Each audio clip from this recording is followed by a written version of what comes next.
यदि हम उनकी महिमा में आस्था कर लें, श्रद्धा कर लें, तो बड़ी सुगमता पूर्वक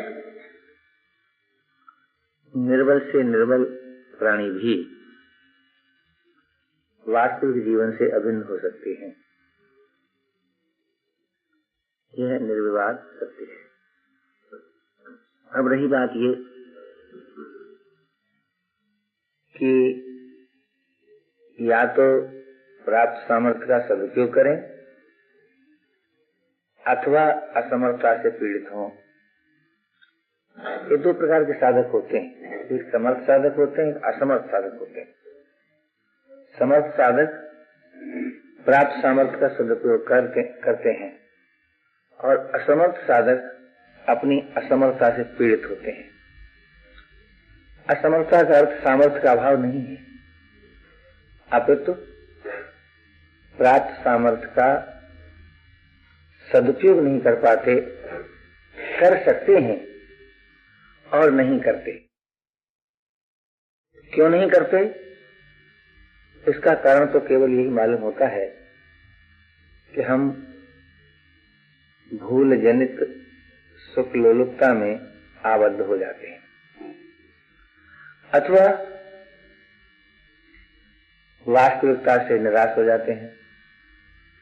ऐसा मान बैठते हैं कि हम साधारण प्राणियों को भला कैसे योग की, बोध की, प्रेम की प्राप्ति हो सकती है। यह अपनी बनाई हुई भूल है।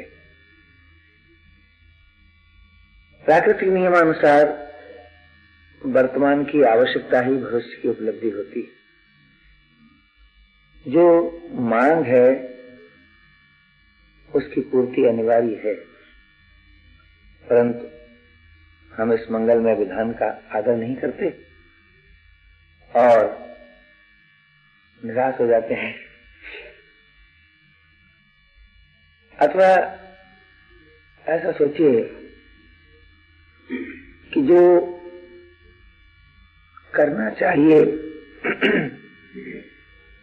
उसमें ही अपना अधिकार नहीं मानते। सोचते हैं कि हमको कोई ऐसी बात भी करने को है जिसे नहीं कर सकते और फिर निराश होते हैं। पर बात ऐसी नहीं है। जो नहीं कर सकते वो तो करना ही नहीं है, जो नहीं जानते वो तो जानना ही नहीं है। इतना ही नहीं, यदि आप में आस्था नहीं है तो कोई चिंता की बात नहीं, किंतु विवेक विरोधी आस्था कर लें, ये भूल की बात है। जिसको विश्वास नहीं है उसको फिर किसी में विश्वास न हो। क्यों? जब आप सुने हुए प्रभु में विश्वास नहीं कर सकते, आप ही बताइए मिले हुए में और देखे हुए में कैसे विश्वास कर सकते हैं? मिले हुए का सदुपयोग कर सकते हैं, देखे हुए की खोज कर सकते हैं, पर विश्वास नहीं कर सकते। तात्पर्य क्या निकला? या तो हम प्रभु में विश्वास करें अथवा किसी में विश्वास न करें। तो किसी में विश्वास न करने से भी वास्तविकता की प्राप्ति होती है और प्रभु में विश्वास करने से भी वास्तविकता की प्राप्ति होती है। यदि कोई ये कहे कि भाई हमारे जीवन में तो ये प्रश्न ही नहीं है कि हम विश्वास करें अथवा न करें, सीधी सीधी बात है, तो जो आपको मिला है उसका सदुपयोग करें। मिले हुए के सदुपयोग से परहित स्वतः होता है। जब हम मिले हुए का सदुपयोग नहीं करते हैं तब दुरुपयोग करते हैं, बिना करे तो रह नहीं सकते। ये नियम है कि जिसके पास कुछ भी है वो कुछ न कुछ करता अवश्य है। अतः जो मिला है उसके कारण करने की सामर्थ्य है। अब आप उसका सदुपयोग करते हैं कि दुरुपयोग, ये तो आप स्वयं विचार करें। तो सारांश ये निकला कि यदि आप असमर्थ हैं तब भी साधक, जाने हुए का आदर करते हैं तब भी साधक, मिले हुए का सदुपयोग करते हैं तब भी साधक। और यदि कोई सदुपयोग करना चाहता है, आस्था करना चाहता है, जाने हुए का आदर करना चाहता है, पर कर नहीं पाता, किंतु न करने का दुख है, तब भी साधक। तो क्या आज हम जो चाहते हैं उसके न होने से दुखी भी नहीं हो सकते? अब कोई कहे हमारे बस की यही बात नहीं, तब तो ये मानना पड़ेगा कि हमने अपने को साधक ही स्वीकार नहीं किया। एक बात। दूसरी बात यह है कि जिसके बस की कोई बात नहीं है उसने अपने अस्तित्व को कैसे मान लिया?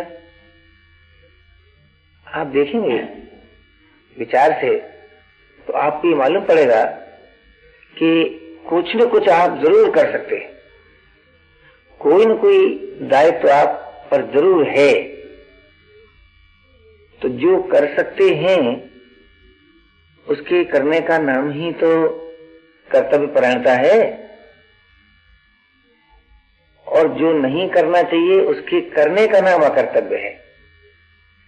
असमर्थ से अकर्तव्य नहीं होता, सामर्थ्य के दुरुपयोग में अकर्तव्य है। जो कुछ नहीं जानता उसमें अविवेक कभी नहीं आता, जाने हुए के अनादर का नाम अविवेक है। जो कुछ नहीं मानता उसमें अश्रद्धा कभी नहीं होती, माने हुए में आस्था न करना ये अश्रद्धा है। तात्पर्य कहने का यह है कि यदि हम अपनी वर्तमान वस्तु स्थिति पर विचार करें तो प्रत्येक भाई को, प्रत्येक बहन को ये मानना पड़ेगा ही कि हम कुछ न कुछ कर भी सकते हैं और कुछ न कुछ जानते भी हैं, और किसी न किसी अंश में प्रत्येक भाई बहन के जीवन में आस्था भी है। देखना यह है कि आस्था किसमें है, जानते क्या है और क्या कर सकते हैं। जो आप जानते हैं उसी में आपका हित है, जो कर सकते हैं उसी से आपको सफलता होगी। किंतु जानने और करने में और आस्था में परस्पर भेद नहीं होना चाहिए। अल्प जानते हैं, अल्प कर सकते हैं, उसमें कोई आपत्ति नहीं है, किंतु जितना भी जानते हैं, जो भी कर सकते हैं, उसी में सिद्धि है। इस दृष्टि से विचार करने पर यह स्पष्ट हो जाता है कि मानव जीवन में असफलता के लिए, हार मानने के लिए, निराश होने के लिए कोई स्थान ही नहीं। कुछ लोग सोचते हैं क्या बताएं, हम समय पर उठ नहीं पाते। ठीक है, जहां ये बताया कि अमुक समय उठो और शांत रहो, वहां ये भी बताया कि जब सो के जगो तभी शांत रहो, और जब आपके सारी कार्य समाप्त हो जाए तब शांत हो जाओ। कार्य के आदि में हो जाओ, कार्य के अंत में हो जाओ। किंतु कोई कहे कि नहीं, हम तो शांत हो ही नहीं सकते, तो इसका अर्थ यह है कि हम शांत होना नहीं चाहते। और जो बात आप चाहते ही नहीं है वो यदि नहीं होती है तो ये क्यों सोचते हैं कि हम नहीं कर सकते? प्रत्येक कार्य के आदि में, अंत में, सोने से पहले, जगने के बाद प्रत्येक भाई, प्रत्येक बहन शांत हो सकते हैं। यहाँ तो बताया कि अल्प से अल्प काल, 10-12 सेकंड में भी। क्यों? जब आप शांत होते हैं तब स्वतः किए हुए की स्मृति आती है,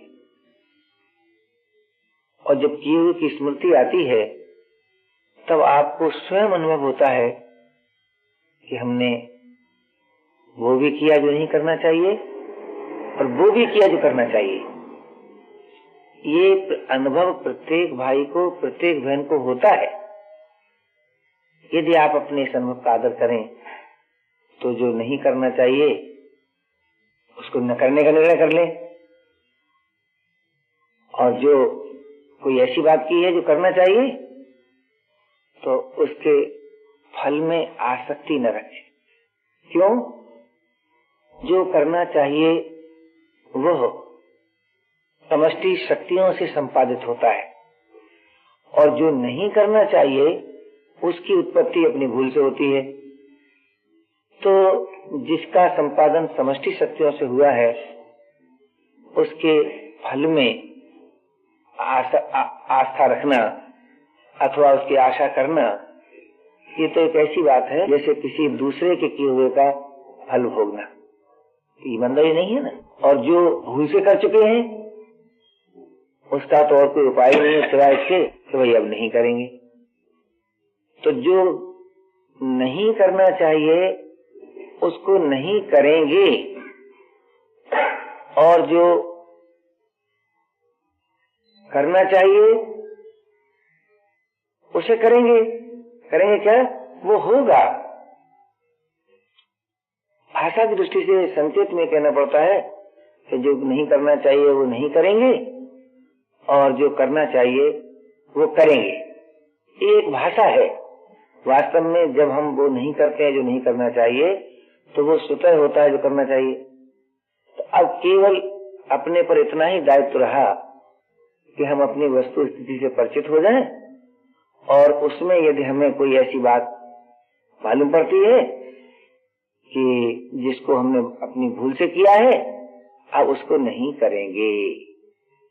यही वास्तव में सत्संग है। यहीं से विकास का आरंभ होता है। अब जो भाई जो बहन कहें कि नहीं, जो भूल कर चुके हैं उसे तो हम छोड़ ही नहीं सकते, अगर कोई ऐसा कहते हैं कि हम नहीं छोड़ सकते कि वो भूल को, तो इसका अर्थ यह है कि उनके जीवन में भूल जनित व्यथा नहीं है। यदि भूल जनित व्यथा होती तो भूल का त्याग करना सुलभ हो जाता, सहज हो जाता। इतना ही नहीं, अपने आप हो जाता है। जैसा कि मैंने कभी कहा है कि जिसके न होने का दुख होता है वो होने लगता है। ये विधान की बात है। क्यों? दुख स्वभाव से किसी को अभिष्ट नहीं है। कोई चाहता नहीं है कि जीवन में दुख आए, किंतु जब हम भूल करते हैं तब दुख आता ही है, और जब दुख आता है उस समय दूसरी भूल क्या करते हैं, हम उसका कारण दूसरों को मान लेते हैं। जो व्यक्ति अपने दुख का कारण दूसरे को मानता है उसे अपनी भूल का स्पष्ट ज्ञान ही नहीं होता, और जिसे अपनी भूल का ज्ञान नहीं होता उसे दूसरे के कर्तव्य का बड़ा सुंदर ज्ञान होता है। ये बात नहीं है कि उसमें ज्ञान नहीं है।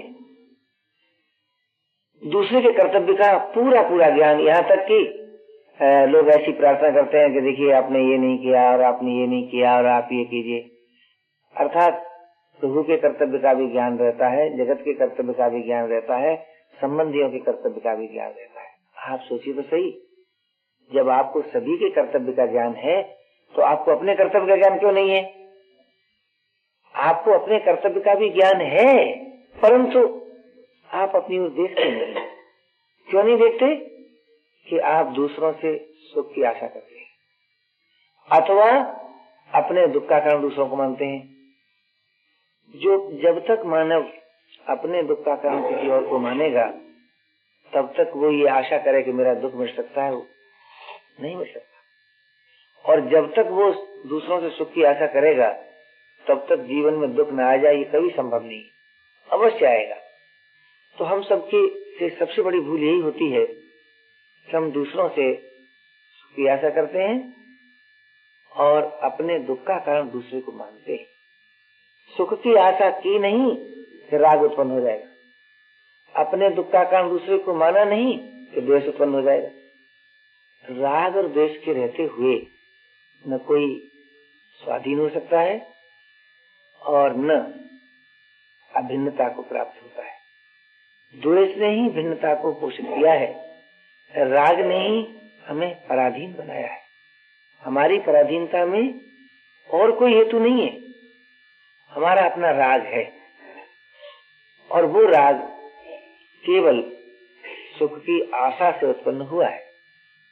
यदि हम अपने जीवन में से ये बात निकाल दें कि भाई दूसरों से सुख की आशा करना भूल है, इसमें दूसरे का अपराध नहीं है। हम लोग कभी कभी ऐसा सोचते भी हैं कि अच्छा हम दूसरों सुख की आशा नहीं करेंगे, पर सोचते हैं क्रोधपूर्वक। जब दूसरे लोग हमारे मन की बात नहीं करते तब हम कहते अच्छा हम तुमसे कोई आशा नहीं करेंगे। ये जो सोचना है वो सही नहीं है। हाँ, बिना क्रोध के शांत होकर ही सोचें, क्या वो भी जीवन है जो दूसरों पर निर्भर हो? ऐसा जीवन हमें नहीं चाहिए। हमें वो जीवन चाहिए ही नहीं कि जिसकी प्राप्ति पर की अपेक्षा रखती है। अब कोई कहे कि अगर आपको नहीं चाहिए तो आपका जीवन ही नहीं मिल सकता, तो हमें ये बात भी स्वीकार कर लेना चाहिए कि जो पराधीनता में जीवन है वो तो हमको चाहिए ही नहीं। हमें तो वही जीवन चाहिए जो स्वाधीनता पूर्वक मिल सकता है। आप सच मानिए, ये निर्णय भर करना है, बस आपको जीवन की प्राप्ति हो जाएगी। दूसरों से सुख की आशा करने का परिणाम ये हुआ है कि आज हम दुखी हैं। अपने दुख का कारण दूसरों को मानने का परिणाम ये हुआ है कि हम अपने दुख को नहीं मिटा पाते। इसलिए भाई ये असत का सत्य है। हम किसी से सुख की आशा नहीं करेंगे। क्यों? इसलिए कि मानव है। इसलिए नहीं कि दूसरों ने हमको सुख नहीं दिया, दूसरों ने सुख नहीं दिया इसलिए हम सुख की आशा नहीं करेंगे, ये तो क्रोध हो जाएगा। ये मानवता नहीं है। मानवता इस बात में है कि पराधीनता जनित सुख हमको नहीं चाहिए, तभी न हम पराधीनता से रहित हो सकते हैं। यदि हम ये सोचते हैं कि नहीं हमको वो सुख चाहिए जो दूसरों के द्वारा मिल सकता है, तो इसका अर्थ ये हुआ कि हमें स्वाधीनता प्यारी नहीं लगती। जिसे स्वाधीनता प्यारी नहीं लगती, आप सोचिए तो सही, उसको चिन्मय जीवन कैसे मिलेगा, अमर जीवन कैसे मिलेगा, नित्य जीवन कैसे मिलेगा? नहीं ना मिल सकता। और जब हमें अमर जीवन नहीं मिल सकता, चिन्मय जीवन नहीं मिल सकता, नित्य जीवन नहीं मिल सकता, तो फिर जीवन ही क्या हुआ? इसलिए धीरज पूर्वक ये बात अपनानी चाहिए कि हमें वो जीवन चाहिए नहीं जिसकी प्राप्ति स्वाधीनता पूर्वक नहीं हो सकती। अथवा यह कहो कि हमें पराधीनता कभी भी अविष्ट नहीं है। जिसे पराधीनता अविष्ट नहीं है वो दूसरों से सुख की आशा क्यों करेगा? वो अपने दुख का कारण किसी और को क्यों मानेगा? ये तो जब तक हम पराधीनता पसंद करते हैं तभी तक ये दोनों विकार रहते हैं। पराधीनता का अर्थ क्या है? जो अपने से भिन्न है उसके अधीन। तो यह जो कुछ दिखाई देता है आपको अथवा जिसकी आपको प्रतीति होती है वो तो सब अपने से भिन्न है। इसका अर्थ ये निकला कि हमें शरीर के सहयोग से मिलने वाला सुख भी नहीं चाहिए। यहाँ शरीर शब्द का अर्थ तीनों सही लेना चाहिए, अर्थात क्रिया जनित, चिंतन जनित, स्थिरता जनित। जो सुख किसी श्रम के द्वारा साध्य है नहीं चाहिए, जो सुख किसी चिंतन से साध्य है नहीं चाहिए, जो सुख किसी अवस्था से साध्य है तो नहीं चाहिए। तब कहीं हम स्वाधीनता के अभिलाषी होते हैं, और जब स्वाधीनता के अभिलाषी होते हैं तब बिना ही प्रयत्न के स्वतः स्वाधीनता प्राप्त होती है। इससे अधिक सुगमता आपको क्या चाहिए? बहुत से लोग कहते हैं कोई सहज साधन बताइए। मैं आपसे पूछता हूँ, कभी आपने सोचा क्या तो कोई ऐसा सहज उपाय बताइए जिससे रोटी मिल जाए? आप कभी नहीं सोचते। अब ऐसा साधन बताइए जो बहुत ही सुलभ हो और जिससे प्रभु प्राप्ति हो जाए, जिससे तत्व साक्षात्कार हो जाए, जिससे दुख निवृत्ति हो जाए, जिससे पराधीनता मिट जाए। इन सब बातों के लिए तो आप सहज साधन चाहते हैं, और रोटी खाने के लिए बोले हम तो 24 घंटे में 18 घंटे परिश्रम कर सकते हैं, अपनी पूरी शक्ति लगा सकते हैं।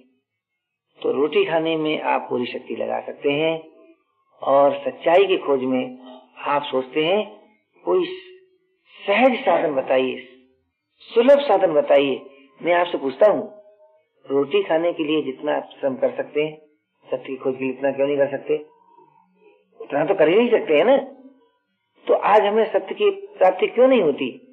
ये नहीं कि हम उसके अधिकारी नहीं हैं, आप अधिकारी तो हैं, परंतु अपनी पूरी शक्ति नहीं लगाते।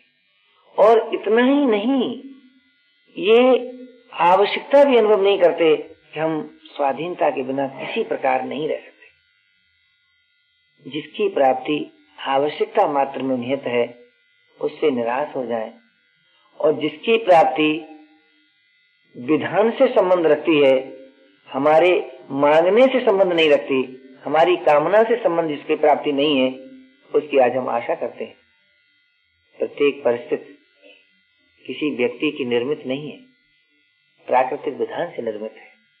हम अप्राप्त परिस्थिति की आशा करते रहते हैं। इसका अर्थ क्या है कि जिसे नहीं कर सकते, स्वाधीनता पूर्वक नहीं पा सकते, उसकी हम आशा करते हैं, और जिसको स्वाधीनता पूर्वक पा सकते हैं उससे निराश होते हैं। सबसे बड़ी भूल यही एक है। आप स्वाधीनता पूर्वक स्वाधीन हो सकते हैं, आप स्वाधीनता पूर्वक प्रेम प्राप्त कर सकते हैं, आप स्वाधीनता पूर्वक कर्तव्यनिष्ठ हो सकते हैं। क्यों? जब आप वो नहीं करें जो नहीं करना चाहिए तो अपने आप कर्तव्यपरायणता आ जाएगी। जब आपको पराधीनता अविष्ट ही नहीं है तो अपने आप असंगता आ जाएगी। और जब आप प्रभु से भिन्न किसी में आस्था ही नहीं करते तो अपने आप आत्मीयता आ जाएगी। तो आत्मीयता आस्था में। अब आप सोचिए, आप ये कहें कि हम तो आस्था कर ही नहीं सकते, तो यदि आप आस्था नहीं कर सकते तो ये तो बताइए आप कर क्या सकते हैं? इस प्रकार जब आप स्वयं विचार करेंगे तब व्यक्तिगत सत्संग होने लगेगा, और जब व्यक्तिगत सत्संग होने लगेगा तब बड़ी ही सुगमता पूर्वक आप अपने में से अपनी भूल जनित क्रियाओं को निकाल सकेंगे, विवेक विरोधी विश्वास को तोड़ सकेंगे, विवेक विरोधी संबंध को तोड़ सकेंगे, विवेक विरोधी कर्म का नाश हो जाएगा। बस फिर कुछ भी करना नहीं। क्यों करना नहीं है? कि फिर जो करने की बात है वो स्वतः होने लगेगा। कर्तव्य परायणता, असंगता और आत्मीयता ये साधन है, ये सत्संग नहीं है। सत्संग क्या है? हम वो न करें जो नहीं करना चाहिए, जिसे नहीं कर सकते, ये सत्संग हुआ, ये साधन नहीं है। अर्थात विवेक विरोधी कर्म का त्याग सत्संग है, कर्तव्य परायणता साधन है। विवेक विरोधी संबंध का त्याग सत्संग है, असंगता साधन है। विवेक विरोधी विश्वास का त्याग सत्संग है, आत्मीयता साधन है।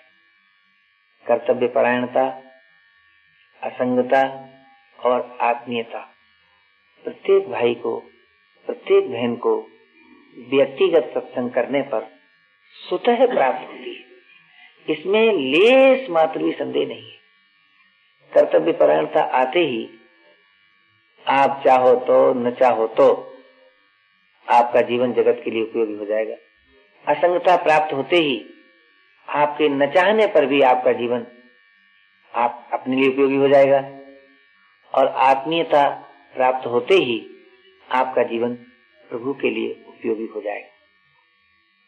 जीवन जगत के लिए उपयोगी हो जाए, इसमें लोगों को उलझन नहीं मालूम होती,